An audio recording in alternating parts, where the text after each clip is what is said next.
समजा किती कसं पाण्यातून किती दिलं आणि फवारणी पाण्यातून 2 किलो दिलं आणि खतातून 1 किलो दिलं. म्हणजे रासायनिक खतातून. हा, रासायनिक आणि डोस. फवारणीद्वारे फवारणीद्वारे 2 वेळेस दिलं. म्हणजे साधारण आता हे क्षेत्र किती येईन आपलं हे 1.25 एकर क्षेत्र आहे.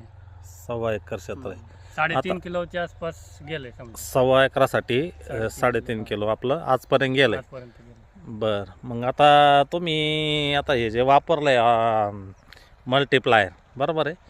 मग आता तुम्ही मल्टीप्लायर वापरून समाधानी आहात का? हा, समाधानी आहे. आम्हाला रिझल्ट चांगल्यापैकी भेटले. चांगल्यापैकी. मग आता इतर शेतकऱ्यांना तुम्ही काय संदेश द्याल बा, हे वापरावा का नाही वापरावा? इतर शेतकऱ्यांनी 100% वापरावे. सुरुवातीपासून वापरावे. हां हां हां तर आम्ही पुढच्या वेळेस हमखास सुरुवातीपासून वापरलं. हां, म्हणजे आज आपलं यावेळेस लेट झालंय. हा, लेट तरी झालं. पण आपल्याला कांदा माहिती भेटल्यामुळे लेट झालं ते. हो हो पुढच्या वेळेस आपण पहिलं बेसल डोस पासून वापरण्यास सुरुवात करणार. हो हो. आता साधारण हा 2 महिन्याचा कांदा आपला. 13 तारखेला 2 महिन्याचा कांदा झाला आजच्या दिवशी. हो हो हो. धन्यवाद सचिन भाऊ, आपण ऑर्गॅनिक भारत मिशनमध्ये सहभागी झाल्याबद्दल खूप खूप धन्यवाद. थँक्यू. थँक्यू.